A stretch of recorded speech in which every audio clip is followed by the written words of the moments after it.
dan Mbak sekalian. Terima kasih sebelumnya untuk Mbak karena udah berkenan untuk diwawancara oleh kami pada sesi sosial pada malam hari ini. Sebelumnya izinkan kami memperkenalkan diri terlebih dahulu ya Mbak. Perkenalkan saya Alexandra Resalonika, NRP 092. Dan saya Cindy Febrianti dengan NRP digit terakhir 021.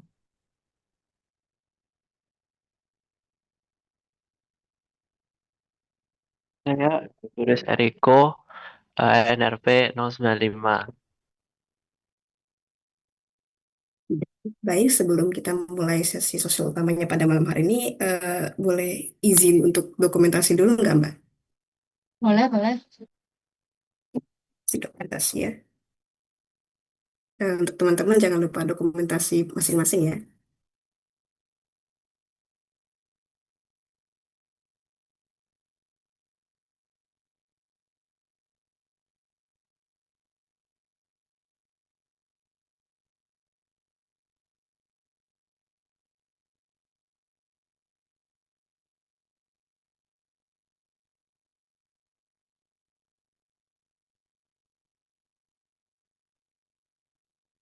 Teman-teman yang lain, apakah udah kelar dokumentasinya?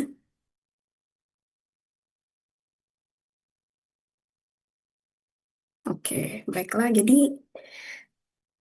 sebelum kita masuk ke, oh ya ini karena udah masuk ke sesi sosialnya, izin bertanya dulu ya Mbak untuk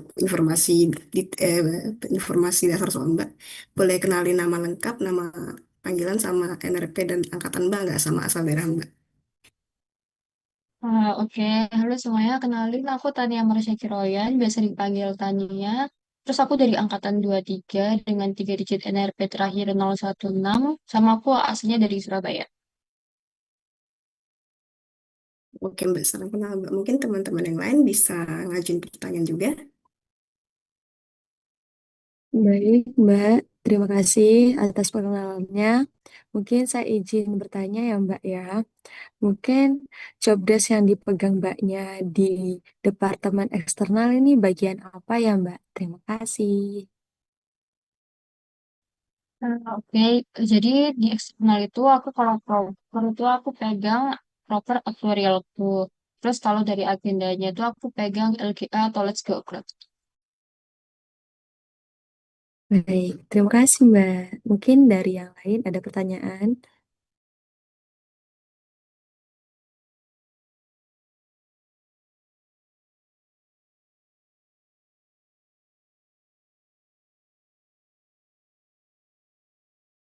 Oke, kalau misal pengalaman dari prokerku yang aku pegang di eksternal tuh jujur, prokernya kan belum jalan ya, itu harusnya tuh jalannya di bulan September. Terus buat kalau misal agendanya tuh kayak lumayan susahnya tuh kayak karena kan Let's Go Upload itu kayak kita tuh ngeposting sesuatu di IG himpunan itu tentang ini kayak event info upload atau exchange dan lain-lain gitu.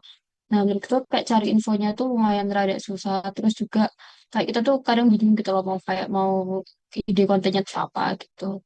Cuma kalau pengalamanku dari awal sampai sekarang di eksternal tuh menurutku lumayan seru dari prokernya. Terus juga karena aku juga sama staff-staff yang lain, terus juga sama kadep, terus kadepku tuh juga kayak komunikasinya tuh kayak oke banget. Jadi kita sih enjoy-enjoy aja ngejalanin proker-proker kita. Cuma emang kalau di eksternal itu susahnya proker kita tuh kan banyak.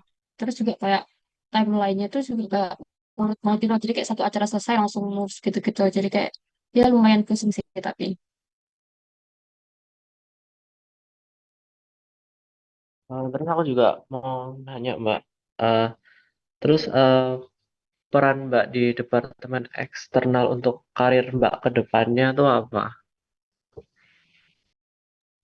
Oke, mungkin kalau misal kayak dari sebenarnya kayak pengalamanku mungkin jadi staff di himpunan juga ya, mungkin kayak aku bisa dapat soft skill yang mungkin aku mungkin belum tentu dapat di tempat-tempat lain. Terus juga aku ngerasa kan aku kan sebenarnya ikut organisasi juga di luar himpunan. Nah, menurutku tuh kalau di himpunan tuh kayak lebih oke gitu loh ngejalan kayak kita jadi tahu gimana caranya kerja sama orang. Terus itu juga kadang jadi kayak ngelatih cara berpikir kita juga sih. Kalau menurut aku.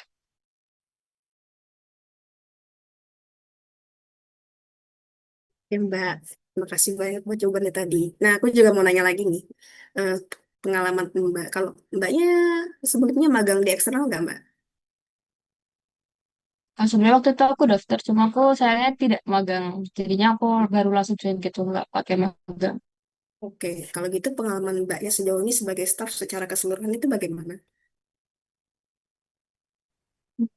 Aku enjoy enjoy aja sih, karena um, sebenarnya kan programnya banyak, jadi hitungannya berat. Tapi ya balik lagi karena bantuan dari staff-staffku, terus kadepku, jadi sebenarnya kayak ya kerasa ringan karena kita sama-sama saling bantu. Terus juga mungkin aku lumayan dapat insight-insight baru karena mungkin kayak dari kayak acara-acara pelatihan dari himpunannya sendiri gitu-gitu sih.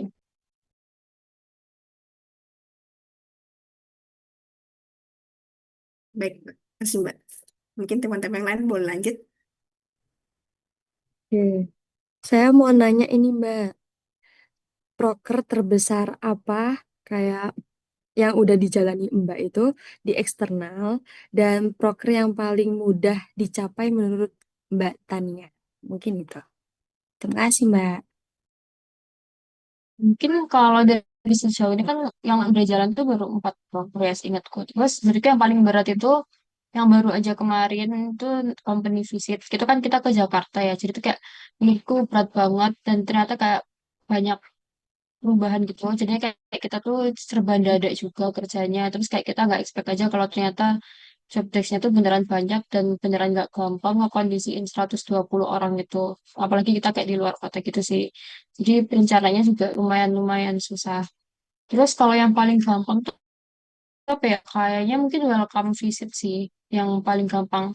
Itu karena kita tuh cuma perlu, kita kan ini ya, kita kan didatengin sama UNESA, jadi kita nggak perlu persiapan yang kayak gimana-gimana sih menurutku. Jadi yang paling gampang menurutku.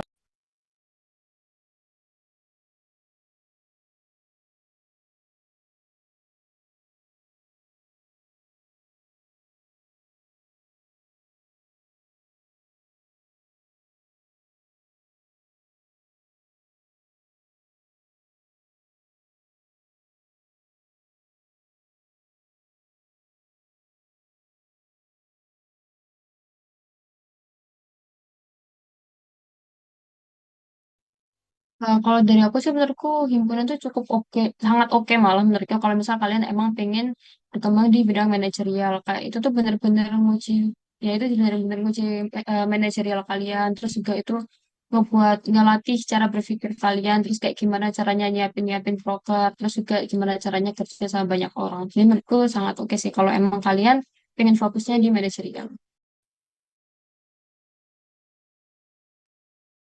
Mau nanya lagi Mbak, kan kita mau masuk semester 3 ya. Itu ada saran nggak Mbak, biar kita bisa ngatur jadwal biar nggak keteteran gitu atau saran apa gitu buat semester 3 ke atas Mbak?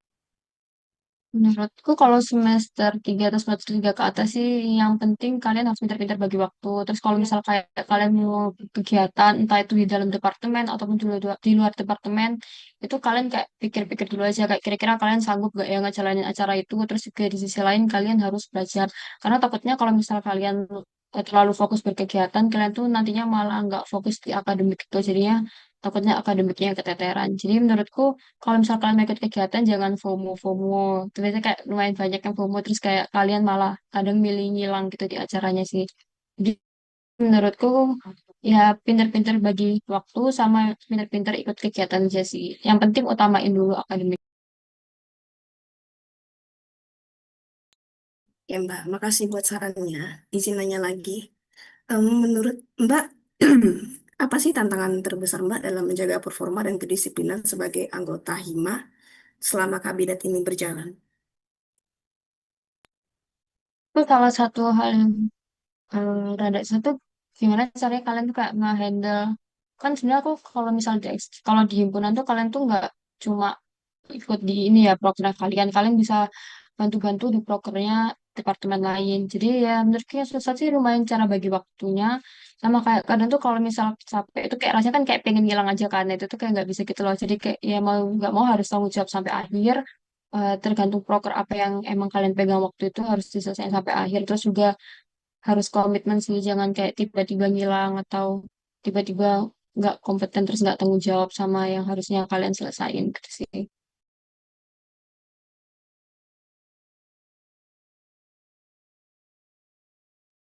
Masih Oke. banget sarannya tadi. Baik, Mbak, izin bertanya lagi. Mungkin menurut Mbaknya, apa kemampuan non-teknis atau soft skill yang dapat menunjang kinerja dalam departemen eksternal yang Mbak jalani? Terima kasih.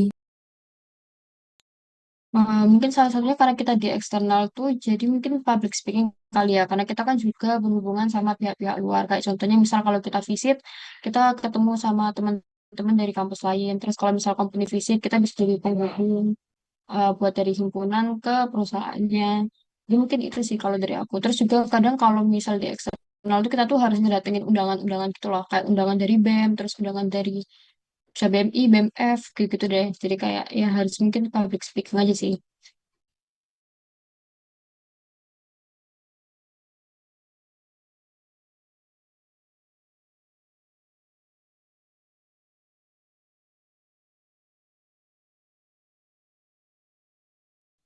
Kalau dari aku sih jujur aku merasa tertarik di prokernya sih. Makanya aku memilih untuk join di eksternal. Tapi ya di sini ada plus minusnya dengan proker yang banyak itu. Prokernya seru tapi juga lumayan capek ya kayak ngurusin prokernya. Karena kita tuh kalau di eksternal tuh nggak bisa kayak kamu tuh ngurus proker yang emang kamu pegang. Tapi kita juga harus bantu proker-proker dari ini teman-teman staff yang lain sih.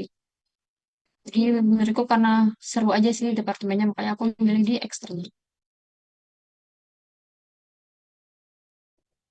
Mau nanya Mbak, hmm, tips dan trik untuk daftar magang dan staf eksternal biar lolos tuh gimana ya Mbak? Oke, makasih. Ini lolos ini magangnya maksudnya. Iya, iya, magang sama staf. Yang penting datang ke wawancaranya, terus jawabannya yang niat aja sih. Itu aja sih sebenarnya tipsnya. CV-CV gitu enggak Mbak? Kenapa? CV-CV gitu. Iya, setahu ada CV-nya sih harusnya. Pas pendaftaran lewat formnya, terus nanti bakalan kayak ada lolos berkas gitu baru ke tahap interview. Itu kalau tahun lalu ya gitu. Kalau boleh tahu kalian ini pilihan satunya eksternal semua kah? Kalau aku pribadi agak lupa Mbak ini pilihan keberapa, tapi pokoknya tempat teratas itu sih. Mungkin 3 atau 4 gitu saya. Saya Kedua Mbak, satu, Mbak. kedua. Gimana Iqbal sama Eriko tadi keberapa?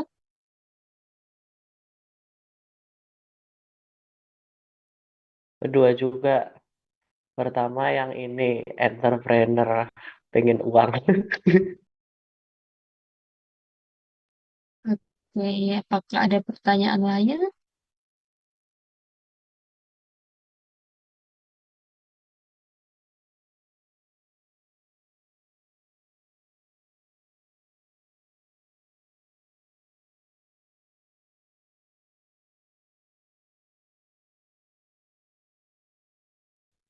Nah, jujur kalau aku sebelum jadi staf himpunan tuh aku ikut organisasi di Kopma. Itu pun dulu aku sebenarnya tuh bagian keuangan kan. Terus aku dulu pernah beberapa kali ikut kepanitiaan dari departemen kayak Ego tuh. Itu aku dulu ikutnya Danus sih tapi.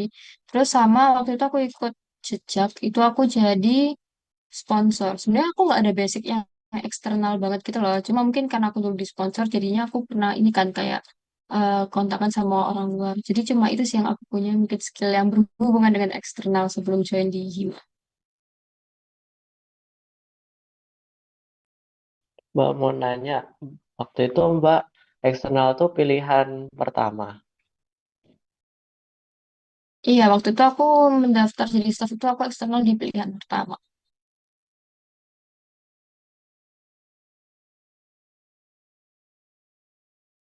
Karena Lanjut, kalau dari tahun sebelum, lanjut dulu Mbak, lanjut dulu Mbak. oke, kalau setahu tuh kan emang eh, eksternal itu lumayan banyak ya. Salah satu departemen yang peminatnya banyak. Jadi kalau misal kamu emang pengen banget masuk eksternal, taruhnya di satu sih. Kalau emang pengen banget masuk eksternal. Tapi kalau emang kamu pengennya lebih pengen di departemen lain ya nggak apa-apa sih taruh di pilihan dua atau pilihan tiga aja. Tapi kayak ngutamain yang pilihan pertama gitu ya Mbak orang-orangnya. Iya, iya sih orang-orang pasti pengen di pilihan pertamanya. Cuma departemen eksternal itu kayak ya lumayan sih peminatnya.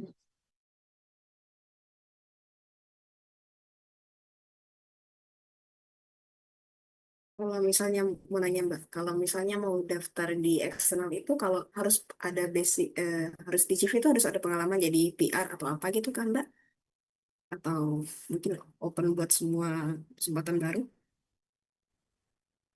Jujur kalau aku sih pengalaman jadi PR sih nggak ada, cuma jadi sponsor itu aja kan. Terus kalau aku lihat teman-temanku sih nggak semuanya punya basic di PR. Jadi kayak mungkin mereka nggak ada pengalaman di PR juga. Menurutku yang perlu kalian maksimal itu mungkin waktu pas interview sih. Jadi kayak itu yang benar-benar penilaian yang paling penting.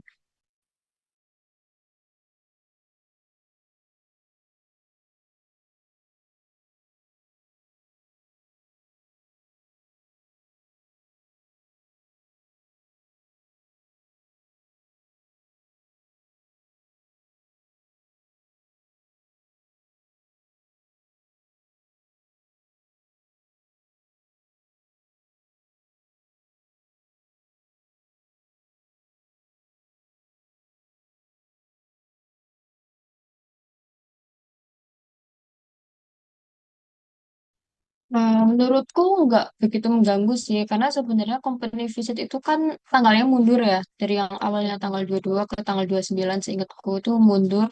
Nah, jadi kita tuh sebenarnya persiapannya udah di hari-hari sebelumnya gitu loh. Jadi itu kita nggak semengganggu itu. Paling yang emang perlu banget kita reschedule ulang itu aja sih yang mungkin agak susah, agak mungkin ngomong ke pihak bisnya. Terus juga mungkin ada beberapa yang batal juga kan karena tanggalnya ganti.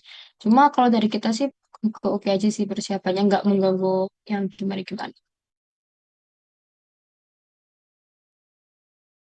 Izin bertanya lagi, Mbak. Mungkin menurut Mbaknya apa yang paling berkesan yang pernah dialami Mbaknya sebagai staf di eksternal ini di selama di Masata? Mungkin itu aja, Mbak. Kalau yang paling berkesan apa ya? Kayaknya tiap proker kita selesai sih. Karena kita tuh kalau misal tiap satu proker di kita selesai, kita tuh kayak paling yang ngerayain aja sih. Kayak ya udah kayak akhirnya kayak satu beban lepas gitu sih. Jadi mungkin tiap selesai ya proker aja sih kalau dari aku.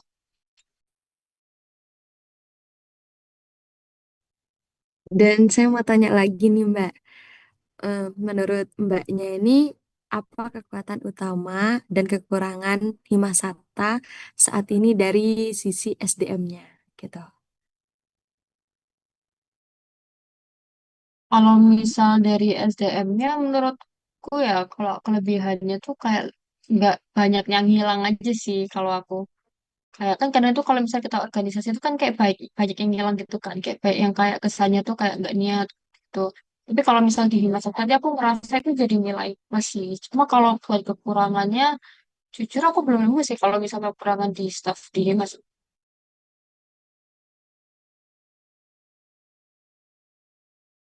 Baik, Mbak. Terima kasih.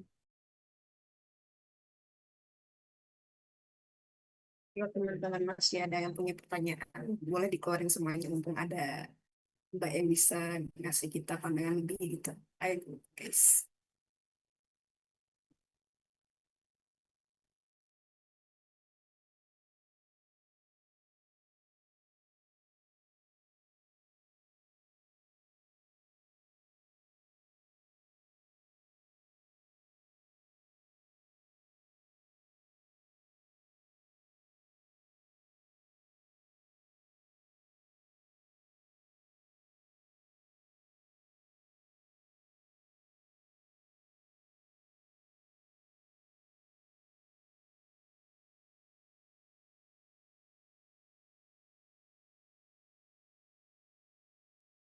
Oke, jadi kalau mungkin dari company visit ya kita tuh sebenarnya perusahaannya itu lebih ngutamain yang jalannya tuh kayak di asuransi ataupun keuangan gitu sih. Nah, terus kalau misalnya ceritanya kenapa kita kemarin bisa dapat akhirnya di general itu karena sebenarnya kita tuh ngirim banyak kan, ngirim banyak di beberapa perusahaan asuransi itu juga ada yang ketolak, ada yang keterima. Nah, yang waktu itu nerima itu udah kayak langsung generalis gitu kan. Jadinya kita ya udah langsung ACC aja. Terus kita buat yang satu perusahaan itu emang dari awal itu targetingnya emang Kemenkyu kan. Nah, terus kebetulan juga dari salah satu staff eksternal itu ada yang punya kenalan gitu di Kemenkyu. Makanya akhirnya kita jadi di sana. Terus habis gitu eh, sebenarnya itu ada satu perusahaan lagi yang awalnya pengen kita datengin buat di hari keduanya sebelum pulang. Tapi itu nggak jadi karena waktunya mepet. Kalau misalnya kalian tahu itu ada nama perusahaan asuransi itu Hanwha Life atau apa gitu. Nah itu sebenarnya itu awalnya kita mau ke perusahaan itu juga, tapi ya nggak jadi karena waktunya mepet sih. Jadi itu aja sih kalau dari aku.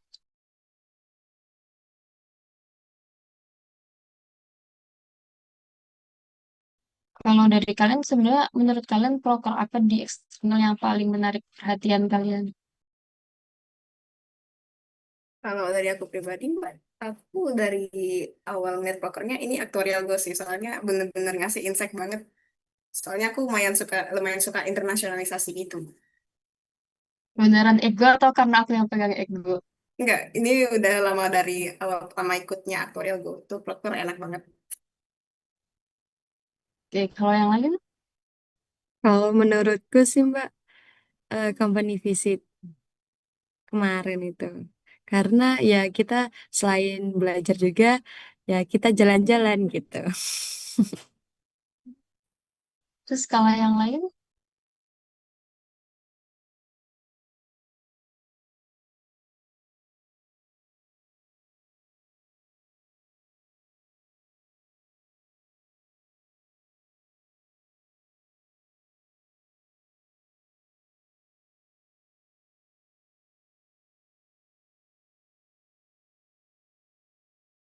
Kalau Eriko apa program paling menarik perhatian?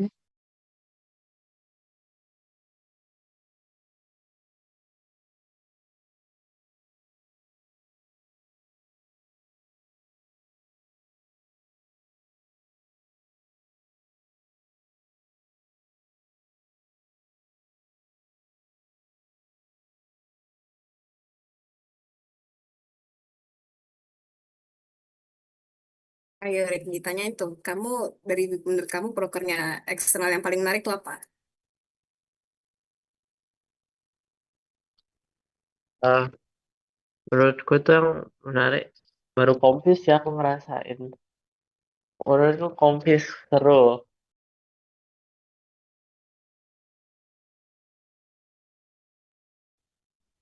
Terus apakah ada pertanyaan lagi? Isi nanya, Mbak. Ini aku melihat dari Confis dan beberapa prokernya lainnya itu kan pasti berhubungan dengan orang-orang penting. Gimana dari eksternal untuk menghubungi orang-orang penting tersebut dan tips dan trik biar nggak salah ngomong atau apa atau ngelakuin sesuatu yang mungkin bikin pihak eksternalnya itu punya pandangan negatif soal maksa gitu. Pokoknya untuk menjaga nama baik itu lah saat mengontak orang. Sebenarnya kalau misal dari kita menghubungin orang-orang kayak misal buat company visit atau visit-visit kampus gitu ya kan awalnya kan kita lewat chat kan. Jadi ya sebenarnya kayak kalau lewat chat gampang ya kayak udah pastiin aja yang penting kata-katanya sopan aja sih kalau aku. Tapi untuk kalau misalnya harus ketemu langsung itu ada nggak yang begitu di prokernya eksternal yang harus langsung ketemu sama orangnya buat mastiin ini bisa jalan kegiatan atau enggak atau gimana gitu. Sebenarnya kalau misalnya ketemu langsung itu baru kayak pas hari hanya sih. Kalau misal kayak sebelum hari hanya tuh paling kita lewat-lewat Zoom aja sih. Ya, yang penting kalau misal kayak gitu tuh kan kita tuh biasanya kalau misal call itu kan kadang tuh kayak jarang ya. Kalau misal kayak Zoom tuh Zoom sendiri mungkin kayak ditemenin kadep atau kadep kita.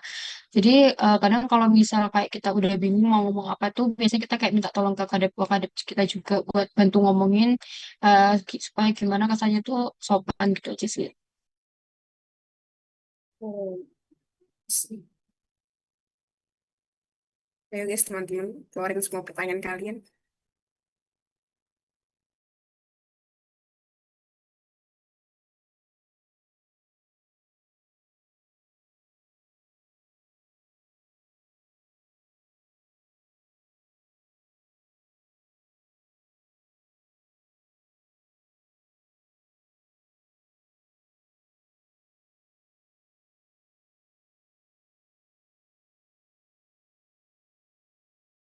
Jadi kalau misal dari kita tuh yang direkrut tuh paling ya udah kayak dari nama, angkatan, terus kontak yang bisa dihubungin, sama kayak mereka tuh sekarang, atau misal kayak pas baru banget lulus tuh kayak mereka tuh kerjanya di mana, terus posisinya sebagai apa gitu. Nah terus salah satu alasan kenapa itu nggak bisa di publik tuh kan kayak itu kan ngandung banyak banget info orang-orang ya, terus juga belum lagi apalagi kayak kontaknya mereka tuh juga udah tertera di sana, jadi kayak itu ya buat minimalisir aja sih. Jadi kayak ya udah emang kalau emang kalian perlu kalian bisa langsung minta aja ke eksternal. Terus kalau misal apa ada audit berkala itu setahu aku tuh jarang. Pokoknya kita tuh kayak yang penting itu baru nanyain ke angkatannya yang emang baru lulus gitu loh. Tapi kalau misal kayak diupdate lagi tuh setahu aku kayaknya enggak. Kayak yang tahun-tahun lalu update lagi tuh emang enggak sih stop. Ya udah kayak angkatan terbaru yang baru lulus gitu aja.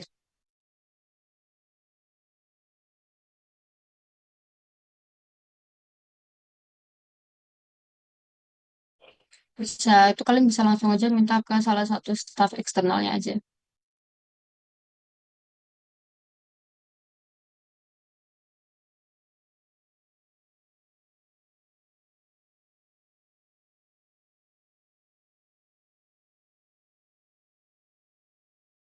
Mau nanya lagi, Mbak. Tapi ini soal proker yang lain lagi. Soal welcome visitnya. Kan welcome visit ini kan di masa ini open house ya.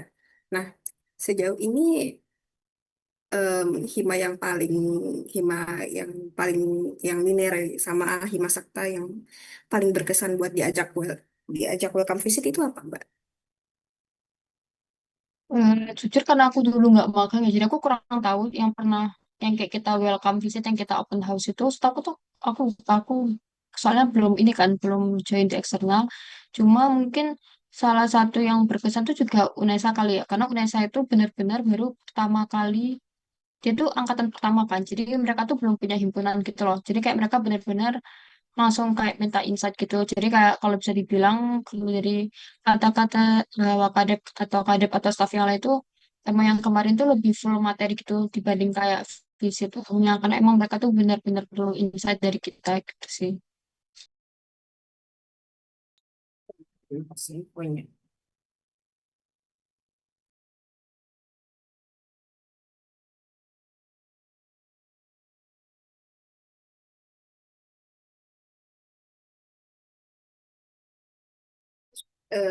Satu lagi nih, Mbak. Ini masih sebenarnya sama prokernya eksternal juga soal yang benchmarking dengan hima linear. Kan seingatku kemarin itu sama himatikanya UB ya. Boleh diceritain nggak bagaimana rasanya ketemu sama hima-hima lain di luar ITS gitu? Jujur menurutku tuh seru banget sih karena kita waktu visit tuh kayak kita kan ini ya kayak jadi kita tuh saling tahu gitu loh kayak gimana sih himpunan di kampus-kampus lain, dan itu menurutku tiap himpunan tuh kayak beda banget gitu loh, kayak mulai dari strukturnya, terus kayak gimana caranya mereka kerja, terus mungkin dari jumlah anggotanya juga. Terus kita tuh selain visit kayak kita cuma ngedengerin materi, kita kan ini ya sambil main games juga, jadi tuh benar-benar seru, jadinya nggak boring. Terus apalagi kayak kita waktu itu di luar kota, jadi kayak kita jadi lihat suasana baru aja sih. Menurutku benar-benar seru banget buat kalian. Terus kalian juga mungkin bisa nambah temen dari yang sesama ini, sesama departemennya mungkin.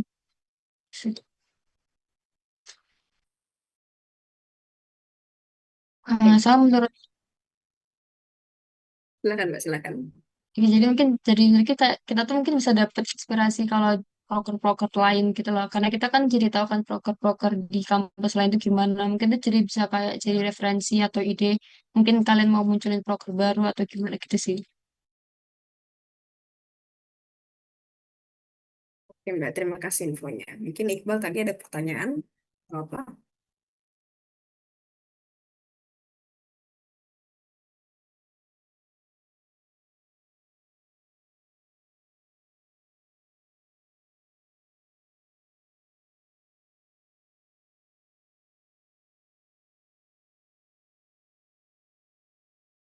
Nah, jadi kalau misal proposal pengabdian masyarakat yang dimaksud di apa di Kenari kemarin itu sebenarnya dari kegiatan Abdimas satu. Jadi kita tuh nggak konversi dari kegiatan Abdimas itu dibikin proposal Pengmas supaya nanti panitia-panitia itu bisa dapat konversi SKS gitu sih.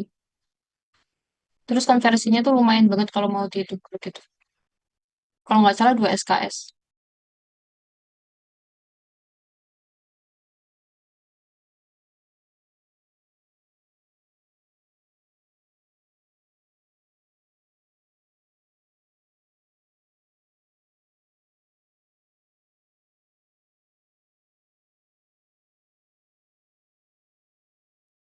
Mau follow up lagi Mbak, itu kalau yang pengemas itu bisa linear ke matkul apa ya?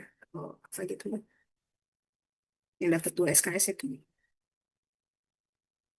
Kira aku lupa tuh antara kayak kita jadinya nggak perlu ikut KKN yang fakultas atau matkul apa ya? Aku lupa. Pokoknya matkul yang kayak SKPB, SKPB gitu sih. Setahu aku. Yang bisa dikonversi ke 2 SKS itu. Tingkat Unkas. Teman-teman masih ada yang punya pertanyaan kan? Boleh dikeluarin banget sekarang. Ayo guys, ayo guys.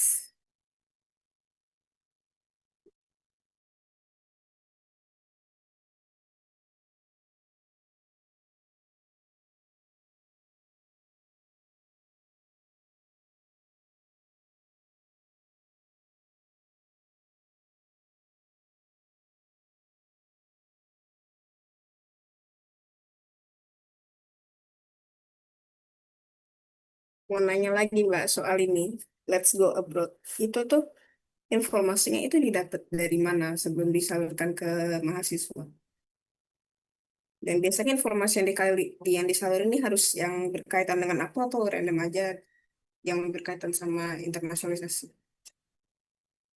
Sebenarnya tuh isi kontennya tuh random yang penting berhubungan sama internasionalisasi aja sih. Cuma biasanya kalau dari tahun kemarin itu tuh isinya kalau nggak kayak nge-share persiapan upload atau persiapan exchange itu biasanya tuh kayak info-info exchange-nya sih. Nah itu kalau misal mau nyari itu jujur aku juga ini kan juga kayak main kesusahan nyari. Itu aku nyari di apa di ITS akademik atau ITS apa itu setahu aku tuh sempat kayak ada info-infonya. Terus habis gitu kayak di ITS Global Kampung, terus ITS GE gitu-gitu sih. Biasanya mereka naruh info-info exchange di situ.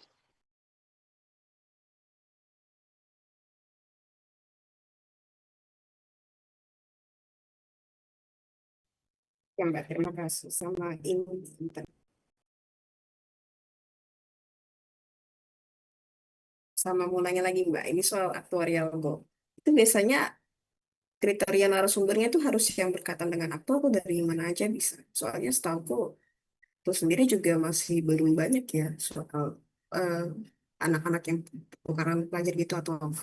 Mungkin udah banyak. Nah, itu kalau misal dari kita tuh sebenarnya tuh nggak ada kriterianya. Cuma kalau bisa tuh diutamain mungkin dari mahasiswa aktifnya sendiri. Cuma di aktif sendiri tuh jujur aja kayak jarang banget cutting yang exchange atau upload gitu. Nah, jadi biasanya itu kayak kita mungkin cari-cari dari statistika dulu gitu sih. Terus kemudian tuh kayak kita masih bingung karena ada infonya soal IMSA or apa gitu, ISMA atau apa gitu kayak masih simpang siur gitu loh. Jadi kayak kita ya masih bingung sih. Cuma kita biasanya mintanya tuh mungkin cari-cari di jurusan-jurusan kayak matematika atau statistika. Kayak mau utamain yang mungkin bisa linear.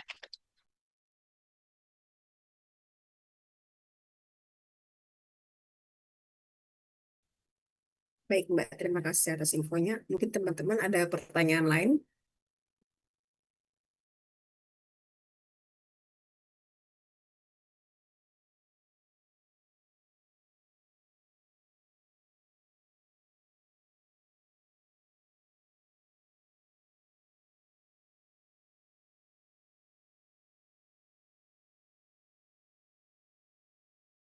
Untuk yang Cukup lain, sih.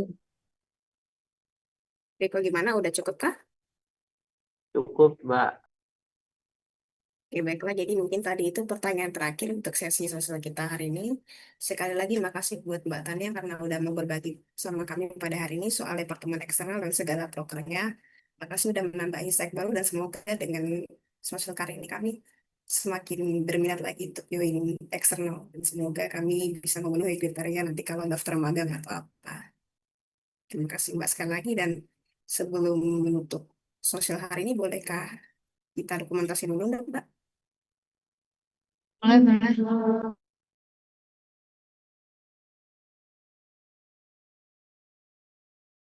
Sebentar ya Mbak.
Baiklah, mungkin sekian dulu.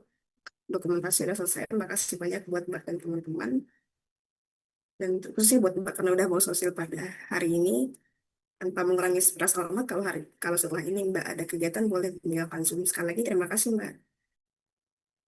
Terima kasih Terima juga kasih Mbak guys, Tania. semangat. Terima kasih, Mbak. Semangat. Mbak. Terima banyak Mbak.